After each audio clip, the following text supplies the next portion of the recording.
South ఇండియాలోనే అతి తక్కువ ధరలకి రత్నాలనందించే ఏకైక సంస్థ 6JVR. ఏపీ రాజకీయాల్లో సంచలనం సృష్టించిన వైసీపీ నేత విజయసాయిరెడ్డి రాజీనామా అంశం ఒక ప్రణాళిక ప్రకారమే జరిగిందా లేక అనూహ్యంగా జరిగినటువంటి సంఘటన? ఒకవేళ అనూహ్యంగా జరిగితే పరిణామాలు మాత్రం చకచక ఎందుకు జరుగుతున్నాయి? ఈ సందేహమే ఇప్పుడు సామాన్యుల్లో కూడా మెదులుతున్నటువంటి పరిస్థితి. ఎవరు ఊహించని విధంగా ఒక ట్వీట్ ద్వారా తన రాజకీయ సన్యాస ప్రస్తావన చేశారు విజయసాయిరెడ్డి. అలానే ట్వీట్లో చెప్పినట్టుగానే 25వ తేదీ ఉదయం ఉపరాష్ట్రపతి రాజ్యసభ అధ్యక్షుడిగా ఉన్నటువంటి ధన్ఖడ్ అపాయింట్మెంట్ తీసుకున్నారు. ఆయనకి రాజీనామా లేఖని సమర్పించారు.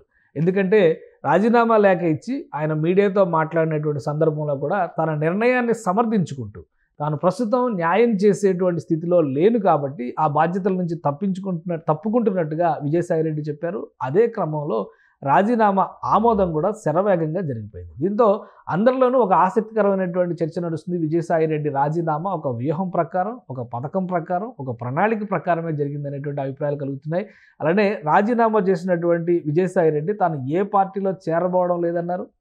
వైఎస్ఆర్సీపీకి రాజీనామా ఇచ్చేటువంటి అంశం పైన త్వరలోనే క్లారిటీ ఇస్తాననేటువంటి మాట చెప్పారు.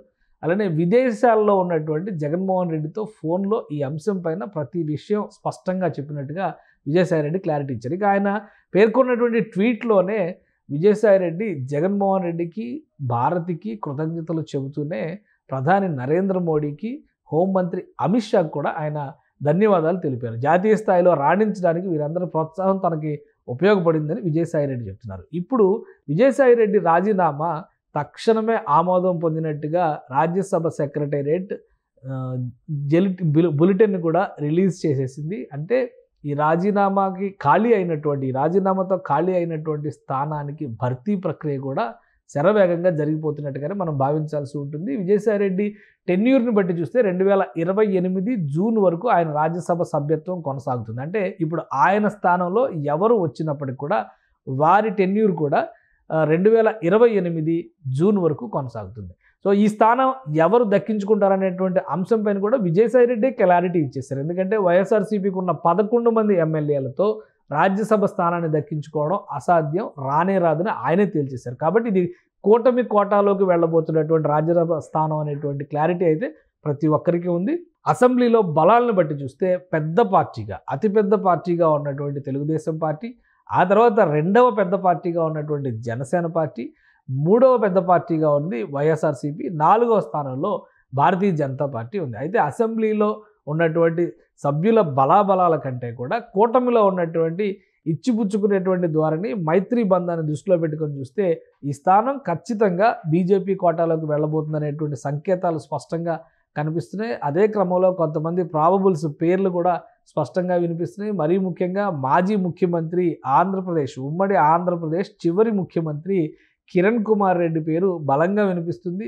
ఈ స్థానంలో కిరణ్ కుమార్ రెడ్డిని బీజేపీ రాజ్యసభకి పంపించవచ్చు అనేటువంటి వాదన బలంగా వినిపిస్తుంది. కిరణ్ కుమార్ రెడ్డికే ఇస్తారా లేదా లాయల్టీ విషయంలో బీజేపీలో ఉన్నటువంటి కొంతమంది సీనియర్లకి అవకాశం ఇచ్చేటువంటి పరిస్థితిని కూడా పరిశీలిస్తారా అనేటువంటి విషయం పైన త్వరలో క్లారిటీ వస్తుంది. కానీ కిరణ్ కుమార్ రెడ్డిని వ్యూహాత్మకంగా రాయలసీమలో భారతీయ జనతా పార్టీ బలపడేటువంటి క్రమంలో రాజ్యసభకు పంపడం వలన మరింత శ్రేయస్కరమైనటువంటి పరిస్థితి ఉంటుందనేటువంటి ఆలోచన కేంద్రంలో ఉన్నటువంటి బీజేపీ పెద్దలు చేస్తున్నట్టుగా తెలుస్తుంది. అదే నిజమైతే కిరణ్ కుమార్ రెడ్డి పేరుని ఫైనల్ చేసేటువంటి విషయాన్ని ఎట్టి పరిస్థితుల్లో కొట్టిపడేయడానికి అవకాశం లేదు. ఎందుకంటే గతంలో రాజీనామా చేసినటువంటి 3 రాజ్యసభ సభ్యుల ఉదంతాన్ని పరిశీలించి చూస్తే కనుక మోపిదేవి వెంకటరమణ ఇప్పుడు విజయసాయిరెడ్డి ఎంత సన్నిహితంగా ఉన్నారో, జగన్మోహన్ రెడ్డి జైల్లో ఉన్నప్పుడు కూడా మోపిదేవి వెంకటరమణ ఆయనతోనే ఉన్నటువంటి పరిస్థితి. అలాంటి వ్యక్తి రాజీనామా చేశారు. ఆయన టెన్యూర్ 2027లో పూర్తవుతుందని చెప్పారు.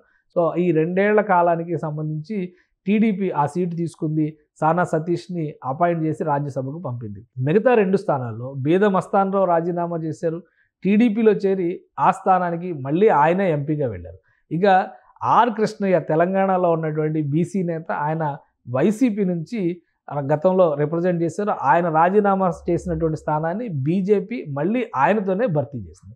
సో ఈ నేపథ్యంలో 11 మంది రాజ్యసభ సభ్యులు ఉన్నటువంటి ఆంధ్రప్రదేశ్లో 8 మంది వైఎస్ఆర్సీపీ కోటాలో, 2 తెలుగుదేశం కోటాలో, 1 బీజేపీ కోటాలో ఉన్నారు. ఇప్పుడు విజయసాయిరెడ్డి రాజీనామా చేసినటువంటి నేపథ్యంలో బీజేపీ నంబర్ 2కు పెరిగేటువంటి సంకేతాలు స్పష్టంగా ఉన్నాయి. బీజేపీ పెద్దల సూచనతోనే విజయసాయిరెడ్డి రాజీనామా చేశారనేటువంటి ప్రచారం కూడా వైసీపీ నేతల్లో జోరుగా సాగుతుంది. ఇందులో నిజమెంత అనేది ఇప్పుడే చెప్పలేకపోయినప్పటికీ కూడా జగన్మోహన్ రెడ్డికి అత్యంత సన్నిహితంగా ఉండేటువంటి విజయసాయిరెడ్డి ఆయనను కాదని ఏ పని చేసే అవకాశం లేదు. కానీ ప్రస్తుతం ఉన్నటువంటి పరిస్థితుల్లో ఆయన సమ్మతితోనే బీజేపీ నేతల సూచన మేరకే రాజీనామా చేసి బయటకు వచ్చారు. అందుకనే వారందరితో కూడా తనకున్న మైత్రి బంధాన్ని గుర్తు చేశారు. ఇక వ్యక్తిగతంగా తాను ఎవరికీ వ్యతిరేకిని కాను, రాజకీయంగానే విమర్శలు చేశాను అనేటువంటి విషయాన్ని ప్రజల ముందర పెట్టడం ద్వారా రాబోయే రోజుల్లో వ్యూహాత్మకంగా వ్యవహరించడానికి కావాల్సినటువంటి ప్రణాళికని ఆయన సిద్ధం చేసుకున్నారని సన్నిహితులు చెబుతున్నారు.